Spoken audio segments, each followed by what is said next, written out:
자, 요한계시록 12장 넘어가겠습니다. 요한계시록 12장 1절부터 6절, 예수님을 죽이려는 사탄의 계획 실패에 대해서 살펴보겠습니다. 자, 계시록은 일곱인, 일곱 나팔, 일곱 대접장에 대해서 잘 연관성을 이해해야 된다 했습니다. 그래서 예수님 초림부터 재림까지는 일곱인입니다. 일곱인이 일곱인 외에 일곱 나팔이나 일곱 대접이 마치 일곱인이 부족한 것처럼 더 필요한 것은 아니에요. 그래서 일곱인 안에 다 들어있는 것입니다. 그래서 여섯인 더하기 여섯 나팔 더하기 일곱 대접으로 이해하는 것이 정확하다. 자, 이 앞부분에 다 설명을 드렸는데요. 우리 여섯 나팔은 전반기 3년 반, 두 정인 시대 전반기 3년 반입니다. 이제 후반기 3년 반은 적그리스도 시대죠. 12장부터 14장까지는 후반기 3년 반 적그리스도에 대한 이야기입니다. 12장부터 14장까지 후반기 3년 반 적그리스도에 대한 이야기다. 자, 그래서 여러분 오른쪽 도표의 오른쪽 보시면 일곱 대접은 7년 대환란의 후반기 3년 반 시기입니다. 자, 성경 위치는 일곱 대접은 계시록 16장입니다. 그리고 일곱 가지 악하고 독한 종기, 바다피, 강물과 샘피, 해가 뜨거워지고 큰 성 바벨론이 어두워지고 아마겟돈 전쟁이 예비가 되고 큰 지진과 큰 우박으로 세상 나라가 멸망하고, 이게 일곱 대접 재앙입니다. 그때 성도들은 뭘 하느냐? 적그리스도 시대를 했죠. 성도들은 도망가든지 순교하든지 배교하든지 이래야 된다. 배교는 하면 안 되니까 순교하든지 도망가든지 해야 되는 거예요. 자, 그래서 여러분, 순교는 아무나 하는 게 아닙니다. 저는 순교 못합니다. 도망가야 됩니다. 그래서 순교하실 분들은 순교하십시오. 그러나 저는 도망갈 거예요. 만약에 제때 예수님 이 시대가 열리면 잽싸게 도망갈 겁니다. 대신에 성도들 손에 손잡고 도망가야 되겠죠. 어떻게 하든지 살려야 되는 거예요. 그게 목회자의 가장 중요한 사명입니다. 여러분, 지도자가 여러분 이것을 가르치지 못하고 하지 못하면 성도들은 우왕좌왕할 수밖에 없는 거예요. 그러면 당연히 먹고 살아야 되고, 그러려면 오른손과 이마에 표를 받아야 되고, 그러려면 적그리스도 우상에게 경배해야 되고, 그러려면 여러분 타협 신앙을 받아들이게 되는 거예요. 타협만 하면 아무런 문제가 없어요. 적그리스도 우상 숭배를 국기에 대한 경례라고 여기면 아무 문제가 없다고요. 오른손과 이마의 표, 이거는 여러분 내 신용카드입니다. 내 주민등록증입니다. 내 계좌가 여기에 있는데 이거 없으면요, 세금도 못 내고 밥도 못 사 먹고 아무것도 못 해요. 그러니까 살기 위해서는 기본적으로 어쩔 수 없이 해야 되는 부분이단 말입니다. 타협 신앙으로 들어갈 수밖에 없지만 성경은 타협 신앙을 일절 용인하지 않습니다. 오늘날 우리 시대가 얼마나 타협 신앙이 보편화되어 있는지 보세요. 이 타협 신앙에 젖어 있는 사람들은요, 이 시대에 배교할 수밖에 없습니다. 왜? 여러분, 주일 성수부터 해서 작은 부분에 이미 타협하고 있는 많은 사람들이 타협하지 않으면 생명을 잃어야 되는 이 상황, 가족을 잃어야 되는 이 상황에 100% 타협할 수밖에 없는 거예요. 그래서 여러분, 타협하지 않는 신앙을 가르치고 그것을 지도하는 것이 제일 중요한 마지막 시대를 저와 여러분들은 살아가고 있는 것입니다. 지금은 여러분 타협하지 않아서 여러 가지 손해가 있고 어려움이 있다 할지라도 그것 때문에 믿음을 지킵니다. 생명을 살립니다. 내 가족과 내 친구들, 내 주위에 있는 사람들을 구원하게 되는 거예요. 타협하지 않는 신앙은 대단히 중요합니다. 자, 계시록 12장부터 14장까지는 적그리스도 시대에 대한 이야기인데, 적그리스도 시대에 대한 이야기 12장은요, 왜 사탄이 적그리스도를 보내느냐 하는 배경을 설명하는 것이 12장입니다. 실제로 적그리스도 시대는 13장에 대한 이야기예요. 14장은 적그리스도 시대가 지나갔을 때 적그리스도 시대의 결과 성도들은 어떻게 되었느냐 하는 겁니다. 성도들은 하나님의 보좌 앞에서 시온산에서 찬양하고 있더라. 이기고 찬양하고 있더라는 겁니다. 그래서 여러분, 실제로 적그리스도에 대한 본론은요, 13장만 다루고 있습니다. 12장은 사단이 적그리스도를 사용하는 백그라운드, 배경을 설명해요. 구약 성경의 배경이겠죠. 신구약 성경의 배경을 설명하고, 그 다음에 적그리스도 시대는 적그리스도가 세상을 장악하고 모든 세계 대통령이 됐잖아요. 자기 마음대로 다스리는데 특별히 성도들을 배교시키거나 죽이는 일을 하고자 하는 겁니다. 그리고 결말은 성도의 승리 보여주고, 성도의 승리가 14장 1절부터 5절이고요. 그 다음에는 천사가 전하는 복음, 그리고 마지막 추수에 대해서 다루고 있는 것이 14장의 내용입니다. 자, 오늘은 12장 1절부터 6절만 살펴보겠습니다. 1절. 하늘에 큰 이적이 보이니 해를 옷 입은 한 여자가 있는데 그 발 아래에는 달이 있고 그 머리에는 12별의 관을 썼더라. 하늘에 큰 이적이 보이니, 자, 이적은 세메이온 해서 사인, 미라클인데요. 어떤 메시지가 있는 기적, 메시지를 담고 있는 기적, 그것을 세메이온이라고 불러요. 이적이라 부르는데 어떤 메시지가 있는 거예요. 자, 환상인데 메시지가 있죠. 어떤 여자가 등장을 하고 있는 모습을 봅니다. 해를 옷 입은 한 여자, 그 발 아래에 달이 있고 그 머리에는 12별의 관이 있다. 자, 성경을 가지고 풀면 풀리는 거예요. 자, 해달별 사건이죠. 해달별 뭘까요? 자, 쉽게 이해하셔야 됩니다.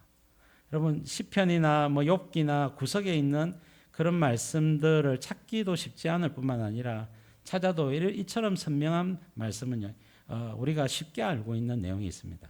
그래서 창세기 37장 9절에 요셉이 꿈을 꿨지 않습니까? 11볕단이 절을 하고 해와 달과 11별이 나에게 절을 하더이다. 그러면 해와 달과 12별은 누구입니까? 12별은 야곱의 12아들을 이야기하죠. 그래서 해와 달과 12별, 이것은 야곱의 가족들, 이스라엘 백성들을 이야기하는 거예요.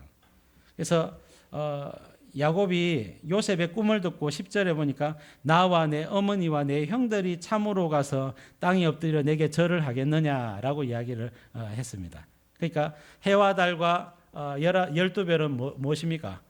야곱의 가족을 이야기하고 이스라엘 공동체, 믿음의 공동체, 교회를 이야기하는 겁니다. 그래서 이 여자는 구약의 교회 혹은 교회, 이렇게 교회를 가리키는 것입니다. 자, 여러분, 여자에 대해서 성경은 창세기 3장 15절에서 아주 중요한 여자가 등장을 하죠. 원시복음이라고 알려져 있는 아담과 하와가 타락했던 그때에 하나님이 사단에게 벌을 주면서 내가 너로, 사단이죠, 하나님께서 사단으로 여자와 원수가 되게 하겠다. 구약 성경에 보면 사단과 원수인 존재는요, 교회밖에 없습니다. 이스라엘 공동체밖에 없거든요. 그래서 여러분, 여자는 구약의 교회, 이스라엘 공동체를 이야기하는 거예요. 여러분, 내가 너로 구약의 교회와 원수가 되게 하고 내 후손도 여자의 후손과 원수가 되게 하리니, 여기서 내 후손을 해석하기가 상당히 힘들어요. 왜? 사단은 아이를 안 낳기 때문에 그래요. 근데 여러분, 이 사단이 내 후손도 할 때 이 내 후손을 적그리스도로 이해할 수도 있습니다. 있고, 혹은 여자의 후손을 훗날 이 구약의 교회로부터 오시는 여자의 후손 예수님이거든요. 예수님을 상대하는 사탄이라고 볼 수도 있습니다. 내 후손을. 어쨌든 사단은 후에 활동하는 그 사단이기 때문에 그래요. 그래서 이 내 후손은 적그리스도 혹은 예수님을 상대하는 사단을이라고 할 수 있겠습니다. 그때 여자의 후손 예수님이 오시면 네 머리를 상하게 할 것이요, 머리와 뿔은 권세를 상징하거든요. 사단의 권세를 상하게 하겠다는 거예요. 사단의 권세는 하나님의 보좌 앞에서 고발하고 정죄하고 참소하는 권세죠. 땅에서는 성도를 미혹하는 권세죠. 자, 그래서 예수님이 부활 성천에서 하나님의 보좌에 앉으시고 난 다음에는 성도를 위한, 불신자를 위한 재판도 마찬가지거든요. 여러분, 성도를 위한 정죄가 없죠.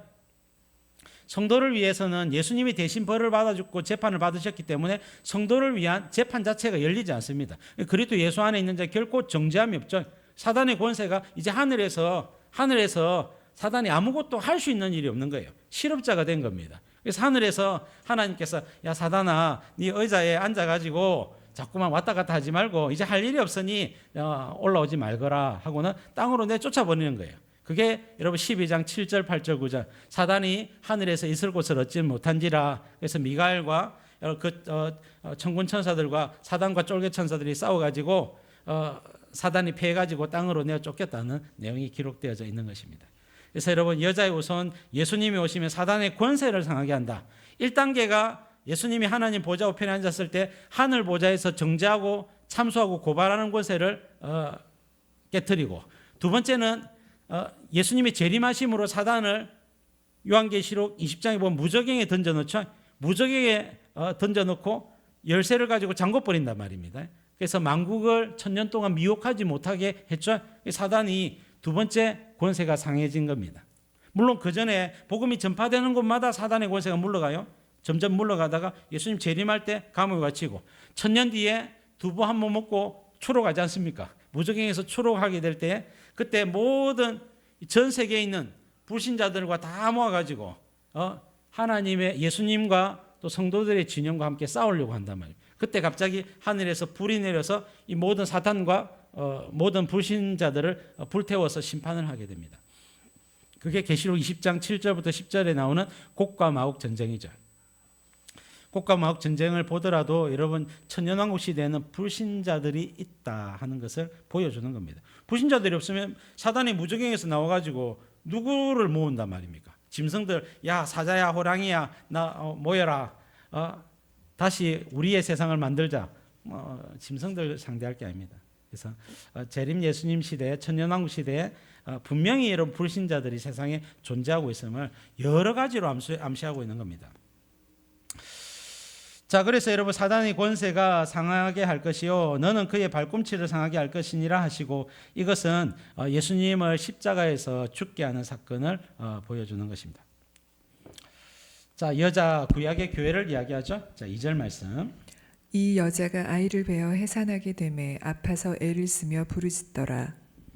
자, 구약의 교회가 예수님을 베어서 해산을 하게 되는데 아파서 애를 쓰며 부르짖고 있죠. 자, 예수님을 오게 하는 과정이 순탄하지 않다. 대단한 고통이 따른다 하는 것을 보여주고 있습니다. 자, 왜 여러분 순탄하지 않을까요? 두 가지 때문입니다. 첫 번째는 구약의 교회가 연약합니다. 계속 범죄하고 넘어진단 말입니다. 그러니까 범죄하니까 하나님이 징계하시고 벌 내리시고 다시금 정결케 해가지고 다시금 말씀을 주시고 감동을 주셔가지고 사명을 감당하다가 또 여러분 범죄하죠. 넘어지죠. 이런 과정들이 사사기에도 반복되고 그 다음에 열왕기 때도 반복되고 말라기 시대에도 반복되고, 그러니까 예수님을 오게 하는 과정이 순탄하지 않은 거예요. 두 번째는 그때그때마다 사단의 방해가 너무나 많이 있습니다. 그래서 순탄하지 않은 것입니다. 예를 들어서 창세기 4장의 최초의 여자는 누구냐면 아벨이었습니다. 그런데 가인이 아벨을 죽여버렸어요. 사단이 가인을 충돌질해가지고 아벨을 죽여버리니까 여자가 예수님이 오실 과정이 한번 막히게 된 겁니다. 그래서 하나님은 아벨 대신에 셋을 보내시고 셋을 통하여 예수님이 오시는 계보가 이어지게 되는 겁니다. 창세기 6장의 노아 시대 하나님의 아들들 성도들이 믿음의 가정에 있는 남자들이 세상 여자들 아름다워 가지고 전부 다 불신교론에 빠져 가지고 예배하고 동행하는 삶이 끊어짐으로 말미암아 세상이 다 돼버린 거예요. 노아 가족 한 가정 외에는 예수님을 바라보는 가정이 없다란 말입니다. 노아 가정도 타락하면 끝나는 겁니다. 자, 그래서 여러분 하나님이 노아에게 말씀을 주시고 방주를 예배하고 세상을 심판함으로 말미암아 지켜주시죠. 창세기 11장 니므롯 바벨탑 바벨성을 세워서 하나님을 믿지 못하는 세상을 만들고자 했죠. 출애굽기 1장에 보면 애굽왕 바로가 히브리인들을 박해하고 남자가 태어나건 죽이고 여자가 태어나건 살리고 밤새도록, 밤은 아니고 여러분 아침부터 밤늦게까지 노동을 하게 함으로 이게 번성하지 못하도록 막았죠. 열왕기하 17장에 보면 아수르에서 북이스라엘 멸망하고 남유다까지도 멸망시키려고 하는 모습, 또 바벨론에서 남유다가 멸망한 이런 여러분 성도의 죄와 또 사단의 계획 속에서 계속해서 하나님 나라 성도들이 예수님을 오게 하는 과정이 순탄하지가 않은 모습입니다. 성도도 범죄하여 타락을 했습니다. 자, 창세기 34장부터 야곱의 아들들이 타락했죠. 민수기 1장부터 26장 광야 시대 이스라엘 백성들이 7가지로 불순종했죠. 사사 시대 이스라엘 백성들이 바알 숭배로 타락했죠. 사무엘 시대부터 열왕기까지 타락했죠. 학개 시대부터 말라기까지 타락했죠. 신구약 시대 말할 것도 없고, 신구약 시대에 타락하지 않았다면 여러분 페르시아의 식민지, 헬라의 식민지, 로마의 식민지 안 당했을 거예요. 그런데 여러분 식민지 생활을 계속했단 말은 이들이 계속해서 범죄하고 세속화되고 타락했다는 것을 보여주는 겁니다. 자, 그래서 사단의 방해와 그다음에 성도의 범죄로 말미암아 예수님이 오시는 길이 순탄하지가 않았다. 요한복음 16장 21절에 보니까 여자가 해산하게 되면 그때가 이르렀으므로 근심하나 아기를 낳으면 세상에 사람 난 기쁨으로 말미암아 그 고통을 다시 기억하지 아니하느니라 하면서 예수님이 당신의 이야기를 하는 겁니다. 그래서 구약의 교회를 통하여 예수님이 오셨고 십자가 대속 사역을 감당하기 하루 전날입니다. 그날입니다. 이사야 26장 17절에 보니까 여호와여 잉태한 여인이 상기가 임박하여 상고를 겪으며 부르짖음 같이 우리가 주 앞에서 그와 같으니이다. 자, 이사야서는 24장부터 27장까지가 독특하다 했습니다. 24장부터 27장까지가 예수님 재림 전에 종말에 대한 이야기를 했습니다. 그래서 26장의 내용은요, 재림 예수님에 대한 이야기예요. 그래서 여러분 이 해산하게 된다 할 때에 초림 예수님을 오게 한다, 재림 예수님을 오게 한다, 이 두 가지 국면으로 이해해야 되겠습니다. 자, 한 여자가 아이를 배워서 해산하려고 하는 모습은 구약의 교회가 이제 초림 예수 그리스도를 오게 하려고 하는 모습이다 말입니다. 1, 2절 말씀. 이제 3절 보겠습니다. 하늘에 또 다른 이적이 보이니 보라 한 큰 붉은 용이 있어 머리가 7이요 뿔이 10이라 그 여러 머리에 7 왕관이 있는데.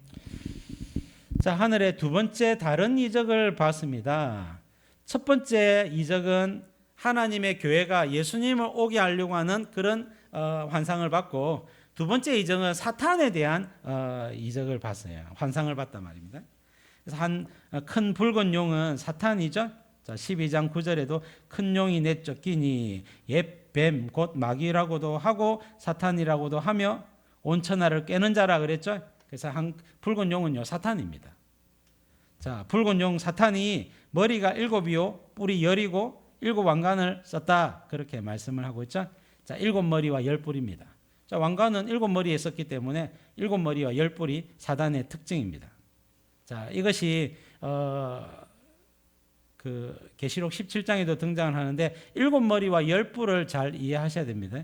제가 쉽게 가르쳐 드리겠습니다. 자, 머리가 7, 뿔이 10, 7 왕관. 자, 한마디로 이야기하면 7머리와 10뿔입니다. 자, 머리와 뿔은 제가 무엇을 상징한다 했습니까? 권세를 상징한다 했죠. 그래서 여러분 어떤 권세, 왕권을 가지고 있단 말입니다.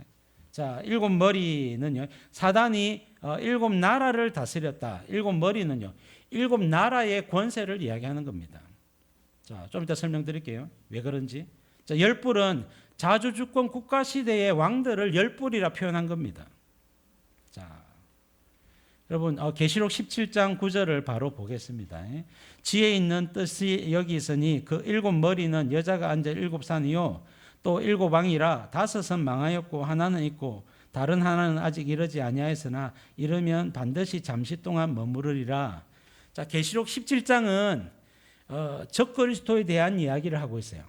17장 8절까지는 큰 성 바벨론에 대한 이야기를 하다가 여러분 9절부터는 여러분 큰 성 바벨론과 결탁했던 큰 성 바벨론은요 이 나라고요. 그 세 나라가 한 명의 대통령을 뽑는데 있죠. 세 나라가 한 명의 대통령을 뽑는데 그 대통령이 적그리스도입니다. 이 적그리스도가 특징이 뭐냐면 7머리와 10뿔이다 말입니다. 자, 여러분 12장 3절에 나와 있는 7머리와 10뿔은요 용 사탄에 대한 설명입니다. 17장 9절은요 사단의 아들 같은 적그리스도에 대한 이야기단 말입니다. 그러니까 적그리스도가 누구를 닮았다고요? 저가 아버지 사단을 닮았단 말입니다.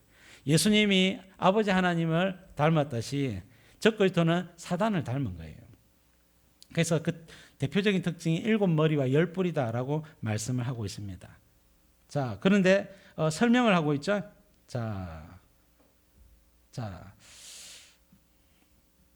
여러분 사단이 하고자 하는 일은 성도와 교회를 공격하는 일을 해요. 왜 공격하는 일을 하겠습니까? 아까 말씀드렸던 창세기 3장 15절에 여자의 후손이 오면 어떻게 된댔습니까? 사단의 머리가 상한됐죠. 사단이 여러분 머리를 붙이고 다니고 있으려면 어떻게 해요? 여자의 후손이 오면 안 되는 거예요. 구약 시대에 보면 예수님이 오시려고 하는 그 통로를 막는 곳에는 전부 사단이 역사하고 있는 겁니다. 예, 사단이 역사하고 있어요. 특별히 여러분 7개의 나라 중에서는 적그리스도가 강력하게 역사했다는 겁니다. 이 세부적인 내용은 또 말씀을 드려보겠습니다. 그래서 여러분 사단이 와서 구약 시대는 예수님 오실 길을 막고 신약 시대는 예수님이 오셨을 때 예수님을 죽이자.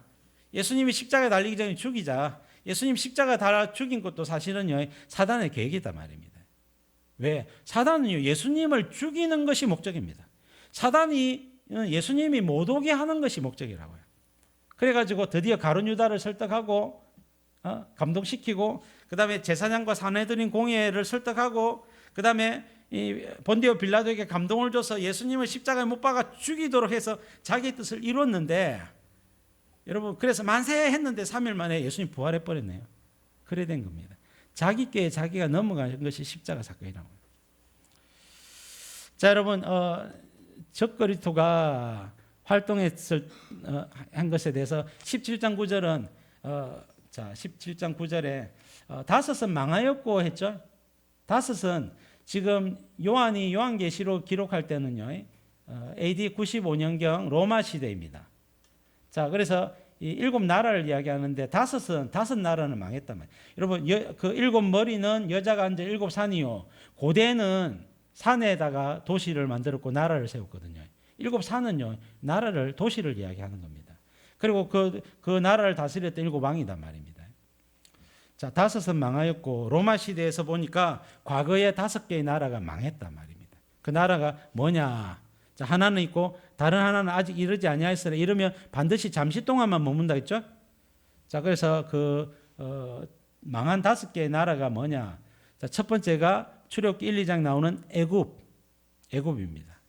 자 애굽왕 바로는 무엇을 했습니까? 남자가 태어나거든 죽이고 여자가 태어나 살리고 예수님 오실 길을 막으려고 했던 거예요.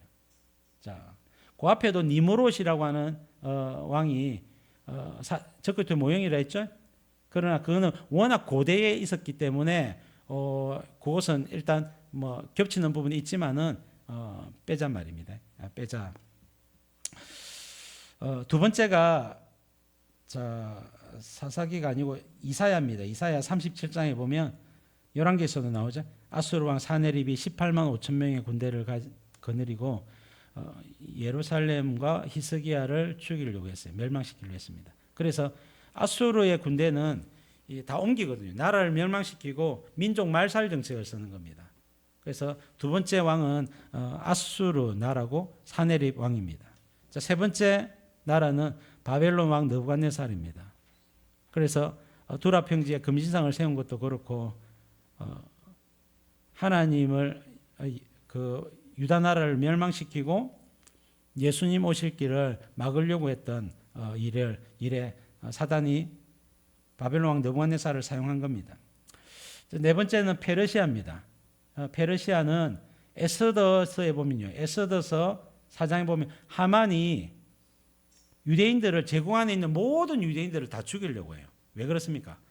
예수님 오실 길을 막으려고 하기 때문에 그래요. 다섯 번째는 다니엘서 11장에 헬라 시대 셀루커스 왕조의 8번째 왕이었던 안티오코스 4세입니다.